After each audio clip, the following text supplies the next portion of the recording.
Welcome to Chapter 9, Topic 1. This is our second to last chapter in Unit 2. And in this chapter, we're going to talk about all the genes and information we've been talking about in Chapters 5 through 8. We're going to talk about how those genes have come to evolve to be the genes that we know they are today. So in Topic 1, we're just going to talk about how genes in the genome evolve, and then Topic 2 will move into a little bit more discussion on this. So here's our topic outline for today. We're going to talk about how we generate genetic variation. So we're going to talk about mutations within a gene, mutations within a regulatory region, gene duplication, exon shuffling, and horizontal gene transfer. As always, here is your topic objectives for this topic, as well as you'll have your own set for the next topic. So you'll have two sets for this, for Chapter 9. Make sure you understand the differences between these. These are really big objectives that you'll need to be able to have mastered before our next test. As always, if you have any questions about any of these, please just let me know and we'll talk about them in class. All right, so hopefully you remember from your earlier biology classes that evolution is driven by change over time, and that is based in genetic variation. We have to have genetic variation in order for there to be change. And then there's environmental pressures that lead to that. And so that's where you see all of the different genetic variations that we see on this planet. And you can even see that within the human population alone. Even within your family, you should see different genetic traits between them all.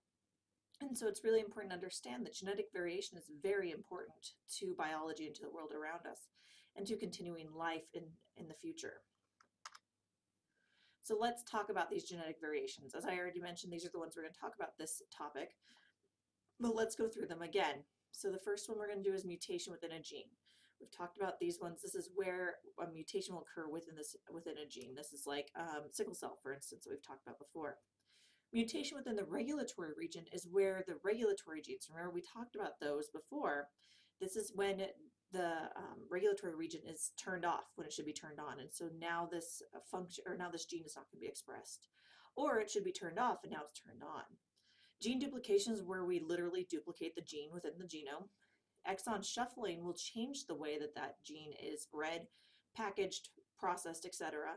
And then we have horizontal gene transfer, which is conjugation in bacteria. It's where an organism will directly pass genes to another organism. And we'll talk about that at the end of this topic. So the first thing we have to get straight is that as far as genetic variation goes, the only important mutations, the only important changes, they have to occur in germ cells. And germ cells, so what are germ cells? We've mentioned this before, but let's go through the definitions again. A germ cell is a cell type in diploid organisms that carry only one set of chromosomes that is specialized for sexual reproduction. That in humans is eggs and sperm. The somatic cells are basically any other cell within the organism.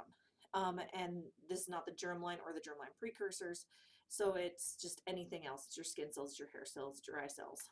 Now, there can be mutations that occur in your somatic cells if they occur early enough. Well, they're not somatic cells at that point, they're still stem cells. If they occur early enough in the zygote, that can then be passed down into germ cells. But as far as passing from parent to offspring, they have to occur in the germ cell line in order to be passed down. You can see that on this image here. Make sure you understand this graphic. This is a very important graphic, just like the one we talked about before with the different regulation steps. This one's another one of those really important graphics to make sure you understand how this works. So make sure you understand that in order for variation to be passed on, it has to occur in the germ cell line. So let's talk about some examples. Point mutations within genes, or gene changes within the genes. Now, a lot of point mutations are neutral mutations, which means they don't change at all. There's no well, they change, but there's no visible result. We can't tell without sequencing the gene that there's anything different between that gene and a normal gene. There are also ones that could cause all sorts of disruption, all the way from small changes to lethal changes. And one of the best examples is sickle cell. Remember, sickle cell is caused by one amino acid change within the sequence, and it changes the entire shape of that red blood cell. So make sure you understand that how these point mutations can range. They're not always dramatic changes. Sometimes we don't even notice them. Now, these mutations can happen pretty quickly. And this is one of those things we talk about, how our error rate is 1 in 10 to the 9th cells. Now, that seems really high, but when we start talking about lots and lots of cells, for example, E. coli, which replicates really quickly, if we were to put it into a solution, so if we had the example of this experiment here is we have a mutant E. coli that can't produce histidine. So we put it in a media that contains histidine so that it can grow, because otherwise it wouldn't be able to. And then we culture it out pretty quickly. We're going to find mutants that are now capable of producing histidine. And so that shows that these mutations can occur pretty frequently within a population. But remember, that's just because we're talking about massive amounts of generations of E. coli really quickly. It's not necessarily saying that tomorrow someone is going to pop up with wings. It's simply just saying is that these mutations can happen within generations pretty quickly. So another important aspect is regulatory genes. Now, in fact, I would almost argue that regulatory mutations can be more harmful than point mutations within the gene.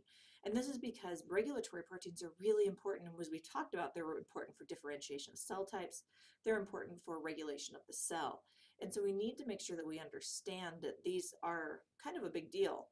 And they can be even harder to detect because we have a hard time determining the results, because remember, regulatory genes can control more than one gene. They can change the outcomes. They can just make small changes to how much is expressed versus not just complete turning on and off. And they can occur just as quickly as point mutations within genes. And as I said, they can silence or they can activate, or they can have a variation on it. And one example of this is lactose intolerance. And humans are one of the few organisms that can consume milk as adults, and that's because we produce an enzyme known as lactase. However, there's a growing population of people who can't produce lactase, and so they're lactose intolerant. And you can see an image of that on the slide here. And so you can just see that that's just one example of how point mutations within regulatory genes can affect normal functioning of the cell. All right, so let's talk about gene duplication now. Gene duplication occurs through homologous recombination. And basically, instead of aligning properly like it's supposed to, like we talked about in chapter 8, this point, what's going to happen is there's going to be an unequal crossover. And so now one chromosome has a whole bunch of genes on it when one chromosome doesn't. And so this essentially puts two copies together, and the gene on one chromosome has two copies, one chromosome has 0 copies. And then you can see how that works here. And then this can cause errors to be made in how things are read, because if the genes are in different places, they can't be read the same way. And so it's really important to understand how that works. Now let's talk about how this is actually beneficial.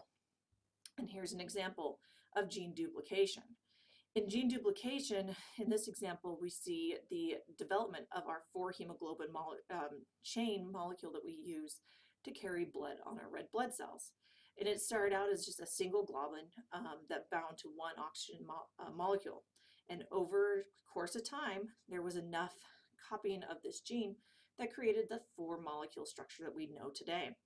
And so this is how these gene duplications have actually had a positive impact on, for us, for oxygen carrying, but there's also a lot of different other aspects of it too. Now, just because we talk about just a single gene doesn't mean that the whole genome can't be duplicated, and it can. The whole genome can be duplicated. Now, in humans, we've seen that this is not exactly something that could happen pretty regularly and be compatible with life, since we know that even a single extra chromosome on chromosome number 21 creates some pretty dramatic effects in with the result of Down syndrome. So that's why it's unlikely that we're ever going to become triploidy, because of the fact that even a small addition of our chromosomes has it creates more problems than good. But there are some examples here. For instance, you can see the frogs where they have an entire genome duplication and they're able to survive. Now here's another thing. We've talked about mRNA processing, where we remove exons, or how some exons are removed, some are not. It all creates different things. Well, if the exons are placed in the wrong place through homologous recombination, we're also going to get miscopied, mistranscribed. There you go, mistranscribed mRNAs. And so it's really important these exons don't get moved around, except for in places where it actually helps. But for the most part, we try to make sure our bodies try to make sure they stay in the right place so that they don't get misaligned. Because as you can see here, this could create an entirely different mRNA transcript as opposed to the normal transcript that we're supposed to have. And this may be something that you guys are seeing in some of your diseases that you're working on this semester, that this is where some of the problems have come from. So as I said, with the exon shuffling, well, that was exon duplication. Now we're going to talk about exon shuffling. And this is where they move around. And it's similar, but it's moving, not just copying. And the domain shifts are due to a diverse group of products, or the domain shifts can cause a diverse group of products. So what happens is by moving it around, now the domains of the proteins are different. And this can cause a lot of different things. You can see examples here on this slide of what this works for, of how this exon shuffling works. And this is why exons and exon splicing and all of that is so important, because it can create a variety of products of protein from a single mRNA based on what exons are removed and which exons are not. And so if the exons are shuffled around, they can't be read quite as easily. And this explains why one gene can create so many different proteins. So mobile genetic elements and genetic variation causes this problem too. In this example, you can see how the mobile genetic elements, by moving around, have dramatically changed the shape of this insect on the slide. And this is exactly what happens with these mobile genetic elements, is that they will move in, they will change the way the mRNA is going to be transcribed and create different outcomes within the organism. So remember, mobile genetic elements can create just as much genetic variation. We've already talked about an example this semester with blood clotting disorders and how mobile genetic elements can create that. The last item on our list for creating genetic variation is horizontal gene transfer. Now, it can occur in eukaryotes, but it almost always occurs in prokaryotes, and that's it. And it's called conjugation in prokaryotes. And this is where a gene is transferred specifically from one bacteria to another bacteria. And this is how they pass on antibiotic resistance or other important genes like that. And so don't worry too much about it for eukaryotes, but do understand that they do pass on entire genes through this process, usually using plasmids from one bacterial cell to the other. And this is how we can spread it. So this is the end of topic 1. Make sure you have a good handle on how all of these different processes can create genetic variation.